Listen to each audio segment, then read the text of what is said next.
What's up, guys? Yeah, so I haven't had my coffee yet, and I'm feeling a little low key in the morning. But I wanted to say hello and welcome back to my, this place. All right. Patch notes. December 2021 patch notes. We're back for blood. Details are now officially released last night. And last night I was like, okay. So I just wanted to provide some reactions to this. The gist, for those of you who don't have the time, is generally positive with a dose of like, let's get in and see. I mean, it can't be much more than that. Let's pull them up here. I believe I have them. That's my stream, so I can monitor my stream. This is the patch notes.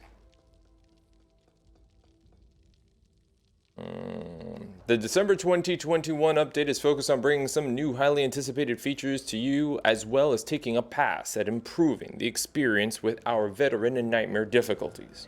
Various adjustments to our card system, ridden, spawning systems, weapons, and cleaners detailed below contribute towards these difficulty improvements. As we previously mentioned, we'll continue to improve the Back 4 Blood experience and look forward to your feedback on our December 2021 update. A reminder that our December 2021 update goes live on Thursday, December 16th at 10 a.m. Pacific Time. As some of you may know, a draft briefly went live yesterday, but they're ready now. Huge shout out to the community for helping us with a couple text edits. Follow along with our Trello board to track upcoming new features, balance changes, and major bug fixes. Note that our Trello board and this list of fixes are not exhaustive. Right. So let's scroll through how they've broken down the update. Okay. 1, they have a new features section, which talks about the changes for the season, the holiday or seasonal updates to both how Fort Hope looks, as well as some new additions. They go into the campaign updates. They go into the speed card updates, combat card updates, healing card updates, general card updates, corruption card updates, balance updates that are difficulty specific, spawning updates, ridden AI updates, then swarm PvP, which I'm not currently into, and then a bunch of UI updates and bug fixes across the board. It looks like a very meaty patch. The takeaways for me, the number one is that it really does appear like they're responding directly to community feedback. This is a good thing in theory. Sometimes, like, my counterpoint, which I really have to consider, is that sometimes gamers don't know what the hell they want, and they don't know what's reasonable, you know? So this is important to consider, that gamers always think they understand the vision of the game better than the devs, and the mob will sometimes rally behind certain well-explained approaches to how to fix a game by like an influencer or even a group of influencers that are echoing each other. And even if the stuff seems sensible, logical, even what we think we want, we really don't know what we want until it's in front of us and our hands are on the controllers or the keyboard and mouse and we're playing it. And the most elusive thing, which is fun, is acquired. I mean, I just got to put it out there. Like, it's great to have a dialogue to find like what's the right experience for the greater consuming population and the developers. But there have been instances in gaming history where that just creates for like a big like spaghetti mess of intention and and expectations until we don't even realize what the original vision was and it falls apart, right? So I'm just going to put that out there, that every time the pendulum swings and balances happen, I want to give a lot of credit to the people who are like earnestly trying to make the game better, and the developers who are earnestly trying to find that middle ground between their design and our desires. It's fair to be optimistic, because I think that there are some really smart people on both sides of the discussion, both the people contributing constructive criticism and those who are trying to respond to it. There's just always a risk that something core to what makes the experience unique can be altered, and that until what we get out of it is less recognizable, and distinct. So I mean, I'm repeating myself now. It's just basically I never get excited about balance changes. I always am like, and then let's see what happens. Let's see how it feels. Let's see how it feels. Right? Okay. But it does seem like they're listening. So that is something that I think a lot of people are just generally going to be happy with. They're not like deaf to our concerns or to our pain, especially someone like myself who like effectively gave up on nightmare difficulty.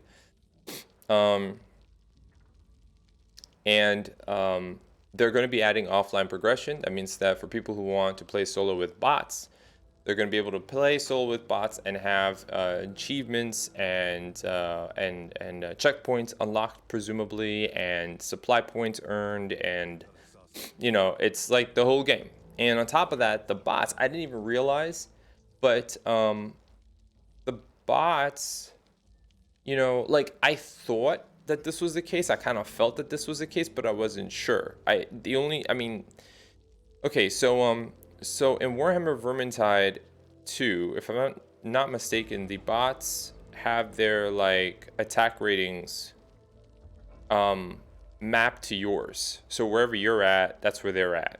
You can certainly level them up, get their perks active, and give them weapons that have certain perks and attributes on them that they can use. But generally speaking, like if you're concerned about like flat damage values, when they're accompanying you, they're at your level. In this game, not so much. Like if you take over a bot and they have a common weapon, that's what that bot is doing. So they're still doing some damage, especially when they're working together. But apparently they weren't, innately like scaling to what you were using. So if you pick up, if you're at a point in the game where they're giving you an uncommon or rare or an epic weapon, the bots are still operating with common stuff, and that's a problem, right? It's not a big problem if you're playing casually and on some of the easier difficulties. Even on veteran, you could get through a lot with them, but there are situations where they start to get overwhelmed. They're underpowered. Now with just that one thing added, I think it's going to be a big deal. They are just going to be stronger. So with aimbot and with being able to stand in poison and everything like that, I think it's going to make progression probably more accessible. Not to mention everything else that is in this patch, right? So, but before we move on, I should probably say that there's going to be a written practice area. So for people like me who can't tell the difference, like I forget all the names and I don't know what they do, it's going to be really interesting to like take control of a written and play with their abilities and distinguish exactly what they do and how they do it and what does more damage and what you got to watch out for. It's going to be, I don't know how in depth they're going to do it. They probably won't let you add armor to the ridden or experiment with the different modifications, but at least at base value you'll be able to like learn some things. And I think there are lots of people that love experimenting. Even occasionally I will just go in and just check little things like damage values and stuff. Being able to do it with a ridden and hopefully different variations of ridden will be it'll be cool. It'll be cool to do that in Fort Hope. But on to the much bigger news. I'm not much of a numbers guy. I'm very much more of a conceptual tactics guy. I'm like a common sense guy, and I think that I vibe with probably the majority of casual and maybe a little bit more serious than casual players. I'm very much the kind of guy that says, "Why you running around so fast? Don't stand there. Don't do that. You're gonna trigger that thing. Don't touch that door. Stop it." Like that's pretty much where I focus my attention, because I feel like the person who doesn't get a fundamental, like don't rush around the corner because there might be a sleeper, or use your dang ears, you got two of them, a person that doesn't get that probably isn't going to be able to comprehend discussions about the numbers that kind of break things down further, so you know exactly what to do, how to do it, and I see a lot of that. I see a lot of people that are just rush around corners and not bracing up by the door and willy-nilly in it, and just whatever. But they did these obvious exchanges of buffs and nerfs that directly address this. For example, they addressed concerns about I call them the suicide runners. They're not even speed runners. I feel like it's wannabe speed runners that are just not very good, and then they die. I mean, the game had some cheesy problems with it, with mutations and spawning, which are addressed here. So when a speedrunner went ahead and just broke the map, and I knew it took some skills, some memorization, some fast response time, some situational awareness, and some guts. I found it, if I had to compare it to the item duping, the offensive duping glitch, I would say there's probably more honor in a speed running, because you're just making intelligent use of the cards, and then you're taking a risk. It's a gamble.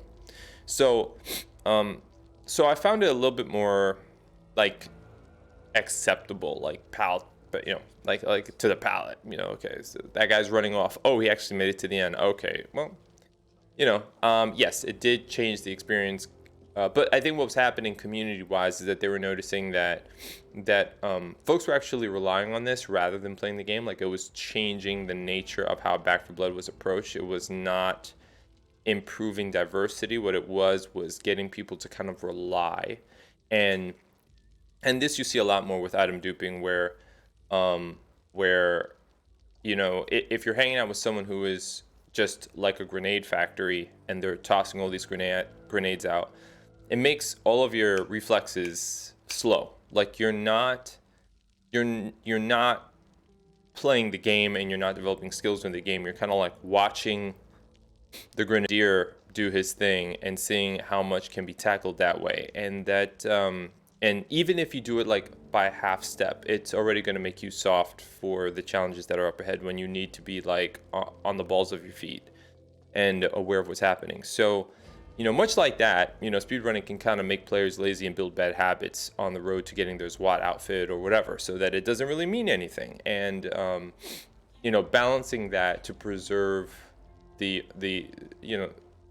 honest progression is, I think, a sensible maneuver, so that the game doesn't become a joke, right? And it doesn't become like a meta that penalizes people for experimenting with their decks, when there's obviously like a speedrun build, and there's obviously like a grenadier build that you can use along with the glitch that makes you overpowered to compensate for the bugs that are within the game that allow mutations to go all over the place and really wonky, right? So what they did is they hit speed cards with the nerf bat. Alone, if you see something that says like one card has speed reduced by 2%, it's not like a big deal, right? But Fleet of Foot gets nerfed, Mad Dash gets nerfed, Olympic Sprinter gets nerfed, Pep in Your Step, Rhythmic Breathing, Run Like Hell, Speed Demon, and Stimulants. So there's a lot of cards that I think really smart players can get around. But a lot of these cards, I think, when you combine the nerfs, may create some hiccups to people who want to try to speed run casually. I think the really serious players will still figure things out, but I think the people who are just the suicide runners, they just run around hoping that they can be like the speed runners, that they saw one video once and then they just go jet and separate from the group. Like they don't want to be like stick together with your team. They just don't want to listen to that advice. They want to treat it like a run and gun type of game on the hardest difficulty because they just decided to load it up on veteran because recruit was too easy. I think hampering them, inexperienced and bad speedy players, to get them to kind of, I don't know, respect the limitations, the costs that come with speed. Hopefully works out. Hopefully it doesn't completely neutralize characters that want to be more mobile, but creates that middle ground that makes that build just as viable as other routes, and makes speed characters fit more seamlessly within a group that actually does kind of like fight.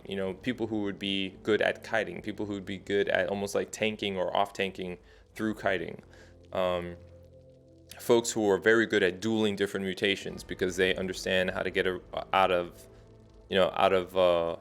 range of the various attacks and stuff. So that was done, and there were balances made to kind of like that doesn't exist within a bubble, along with the nerfs to speed cards were buffs to combat cards in general. There were also buffs made to the mission bonuses or benefits you get in currency and trauma healing and other types of healing. How many charges are in a med station have been improved across all the difficulties, and we'll speak a little bit about difficulties later because they also got balanced. But there have been some graphical improvements, like now, like if the hag is focusing on you, you have like a visual effect that's going to let you know when the hag is focusing on you. More on the boss cards in a minute. But basically, speed got nerfed a little bit. Combat, for folks who do want to fight things, has been improved. Weapons have been improved. Combat cards have been improved. And conversely, and healing cards have been improved. Some healing cards have been changed to offer more more varied use. So some cards will now offer things to, like, what's an example? They'll offer like Pep Talk now provides damage resistance from all sources while reviving. Very interesting. Like some cards have been adjusted to provide more bonuses, and I think that goes to something that if I'm not mistaken, I heard from the devs, where they can tell which cards are being used, and then what they can do to create more diversity is they will improve what the cards do so that folks will more likely want to use them. And then cards are overused, they'll like drop them down a little bit so that we're seeing a bigger spread of strengths going into a given map. Which I think is smart because theory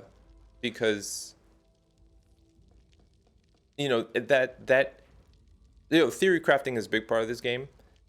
And it's not about figuring out what works no matter what. It's about figuring out what works for you in different situations when thinking about what other players are doing and constructing different decks for different purposes. And the more that they get you to invest on trying to create different solutions to a problem, the more you're invested in the game, and the more that you'll want to experiment, and that'll keep you engaged. Like, experimentation is a huge part of this game. It's not just go in, kill zombies, get the cosmetics. It's very much, play with the cards, see what works. There's no progression in that. There's literally just theory crafting fun, and I say fun because there are some people that really like to wrap their heads around these things, right? So the card systems the card system is getting reworked across the board, but then you have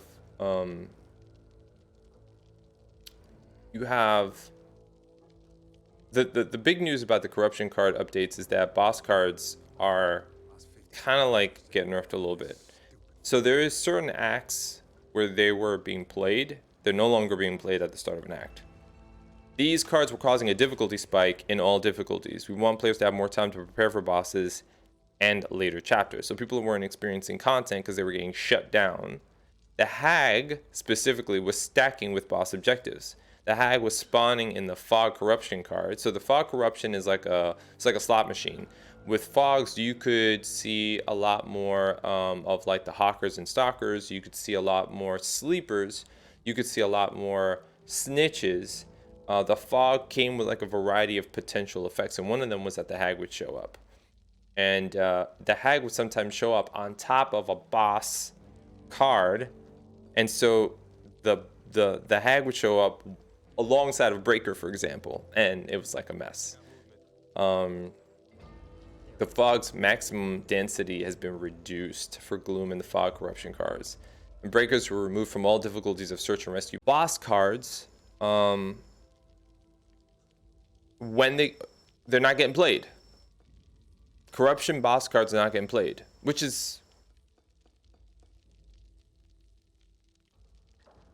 Wait. You know what's interesting about this? It says corruption boss cards will no longer appear at the start of an act. That means they could get played like some cards in the middle of an act? Is that what that means? So if it's meant to be played, it's just gonna like pop on the screen like boss card played halfway through the mission? I wonder if that's what that means. You know? There's some cards where it's scripted, like there's that mission where like the Flaming Ridden get introduced and then the card is like, you know, and that gets played. Or like in God, what was it? Is it the final boss of the game where cards are getting played in the middle of the fight and they just keep getting added? Or like when you have to shut down the mine, cards get played like in the middle of the fight. So maybe that's how they'll be added to compensate. We'll see. What else here, right? Big one, right? Oh, so there's difficulty balance. And this is where it shows a lot of the gums getting, it seems like they're getting buffed. Fire rate's getting buffed. Razor wire is now a quick slot item. That's a unique one. So you're going to be able to have grenades, but the razor wire, which we all felt was an offensive item, is now like quick slot. It's like, it's interesting. It's more like utility now. I guess because it's a defensive trap. You know, I don't know. Maybe it's more passive. Balance updates for difficulty. The gist here is that recruit bonuses. There's a buff in recruit, which I already thought was kind of easy, but there's a buff in recruit to the player. There's a buff in recruit to the player in veteran as well, and sleepers do not call hordes. And the healing that you get every time you enter a safe room and transition to the next mission has been improved. And first aid cabinet free uses are now 2 instead of 1. That's kind of a big deal for teams that need to, like, you know, save their copper and, you know, make intelligent use of like who gets the health, you know, the health charge. That's very interesting. In Nightmare, so all that's going on, but in Nightmare, the Ridden have been nerfed. So they're more susceptible to stumble, and they don't have as much damage output, and their health bonuses, or the health buff has been reduced by half. So that's very interesting. And then the mission to mission, like healing, trauma healing, and currency has been added, where in Nightmare it wasn't added. And I feel like there was something else here that was very interesting. So continue bonuses have been added. And if I'm not mistaken, and this is like much earlier here, but in Acts 2 and 3, somewhere it says it here. Yeah. Added 1 additional card draw to Acts 2 and 3. which is interesting.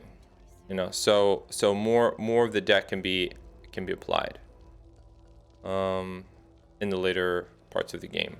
Okay, so the difficulty is getting balanced, and then lastly, we have spawning updates.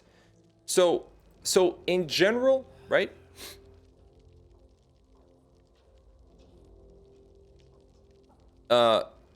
Mutation spawning has been nerfed, and ridden mutation move sets, specifically with the tall boys and the tall boys and the hawkers have been nerfed to make them more like to make them more sensible. Okay, so tall boys can like move really fast and they can track you with their movement and land a hit on you. That has been nerfed.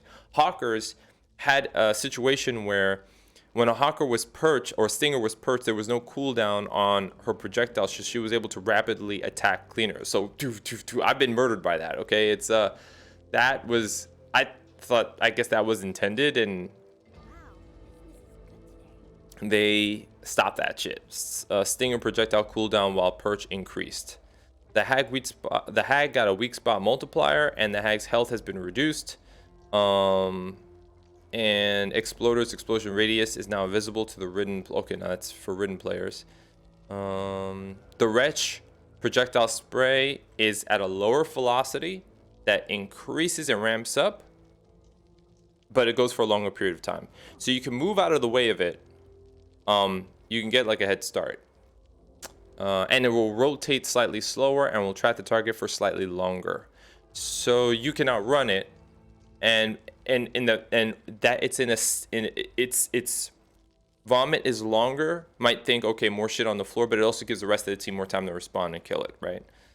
And its effective range was reduced. But let's talk to this spawning spawning issue, because I think this is super important. During endless hordes and back-to-back hordes, all hordes special ridden are limited to 2 of given type and a maximum of 4. So you're not going to see 4 tall boys. You're going to see 2 tall boys. You know, you're not going to see 4 stalkers. You're going to see 2 stalkers. Added a horde special ridden cooldown. This helps avoid the doubling of special ridden when multiple hordes are triggered. Timed hordes made to have a longer minimum resume time of 60 seconds was 30. With the exception of custom events. Timed hordes. So that's really interesting, because there were hordes that would be played, like horde cards that would be played, and they were played, you know, like every 2 minutes or something like that, or every 2.5 minutes. But that means that there was a minimum resume time of 60 seconds. So this is minimum resume times. I guess if you're dealing with a problem, it'll pause it and then it'll come back. And the minimum resume time would be like 30 seconds. But if you interrupt it, now it'll be a minute, it seems. And also this was a note here, if you triggered a horde while having a timed horde, it was possible to have the timed horde trigger too soon after the initial horde. Okay, so this is interesting. So basically it would pause, but then 30 seconds later it would come out, and then you'd still be potentially dealing with one horde, or you would have just been, you know, you're just kind of trying to get your stuff together, and then like 30 seconds later there's another one. Yeah, so, and then roaming special ridden max count now 4 to 6. Developer note, limits the potential special ridden counts in certain situations. The potential. So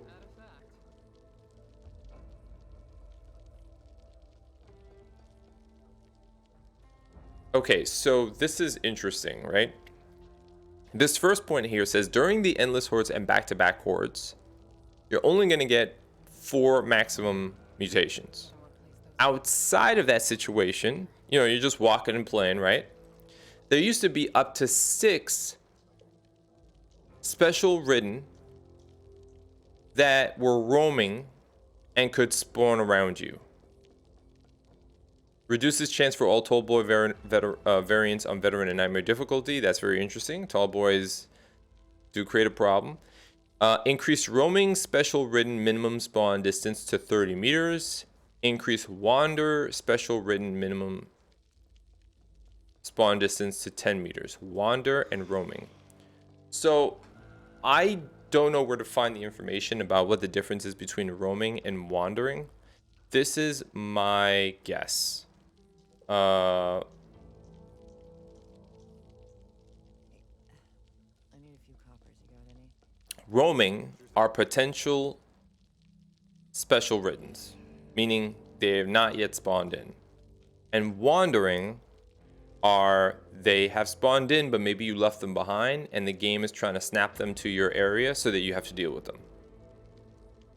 That makes sense? I don't know if that's the case.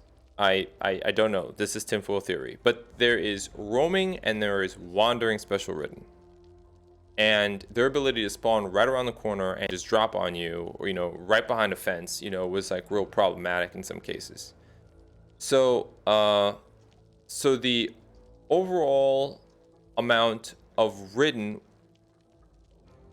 in the roaming category could be 6, and then the wandering category presumably would be anything on the map that you maybe bypassed, or that like will take note of you from I don't know wandering special ridden. I'm not sure, but it can spawn within 10 meters, and it was 5 meters.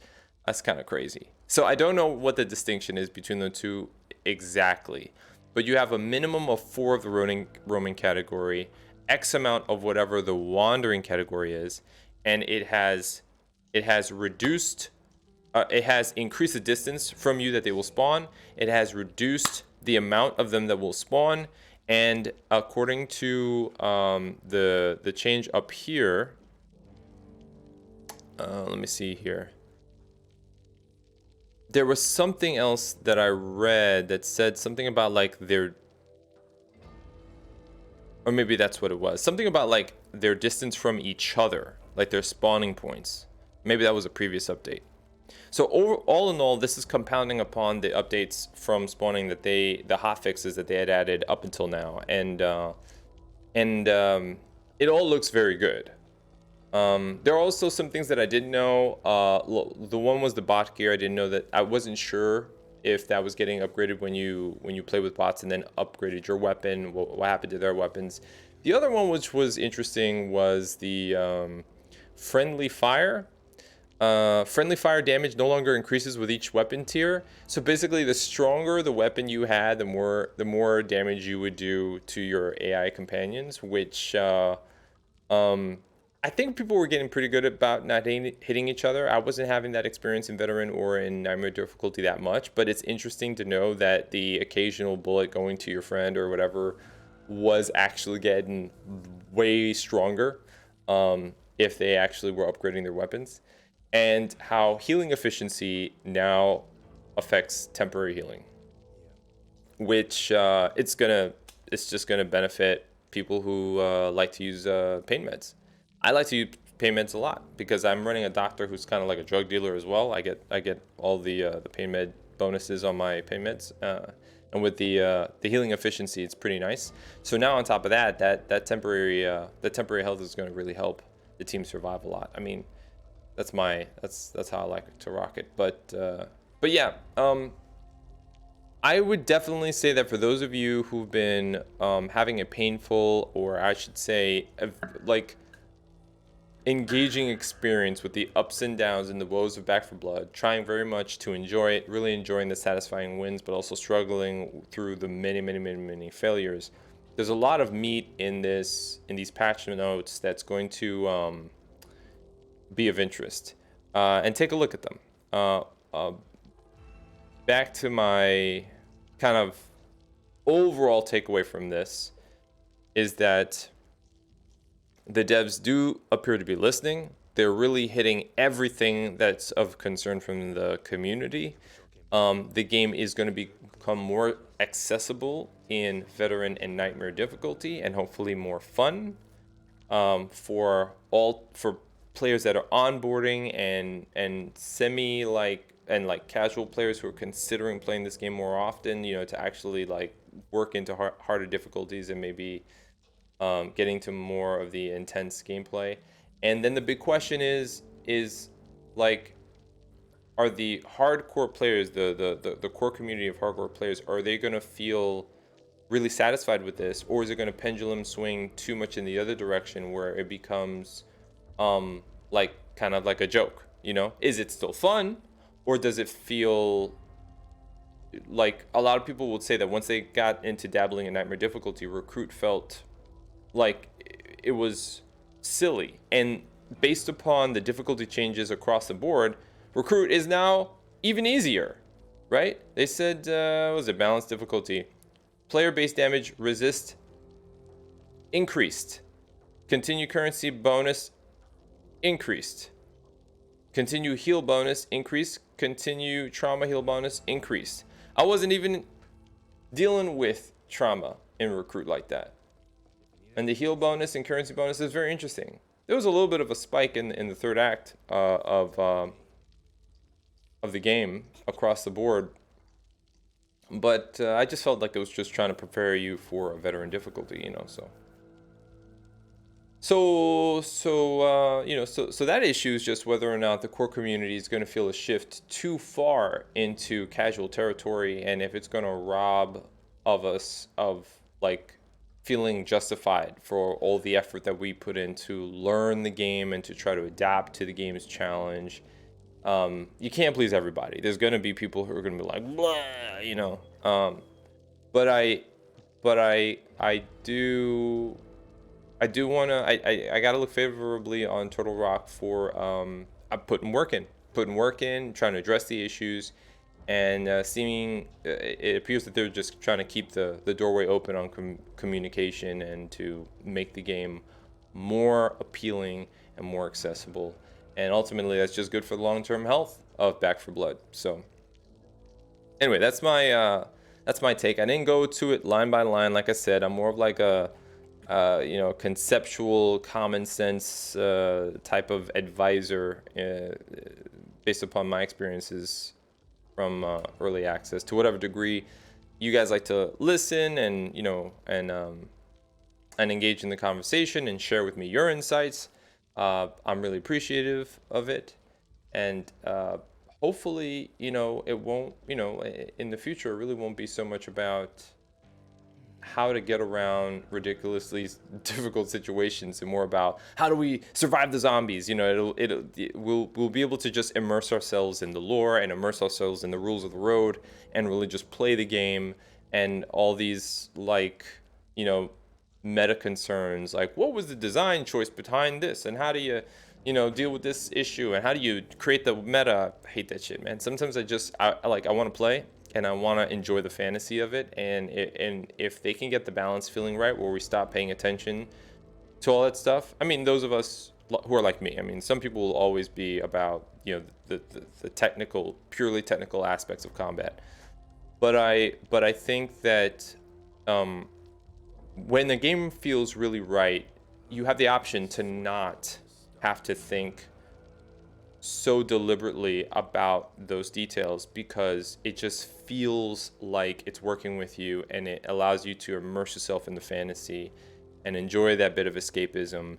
And I think ultimately, if they can get closer to feeling that, where it's less like you're not digging into the math because you're trying to break down what the hell is happening to you because it seems so freaking unfair, that you need to really learn these things to understand how to fight fire with fire on a technical scale, but that it just more intuitively feels balanced so that you can just enjoy the story of it and enjoy the survival aspects of it, then that's awesome. And I hope that that's the direction that these changes go.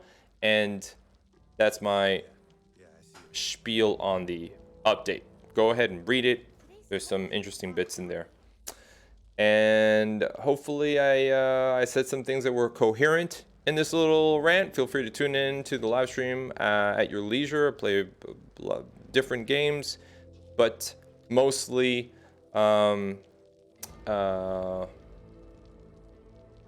yeah, we you know, I'm in it several times a week, so we'll see where this goes.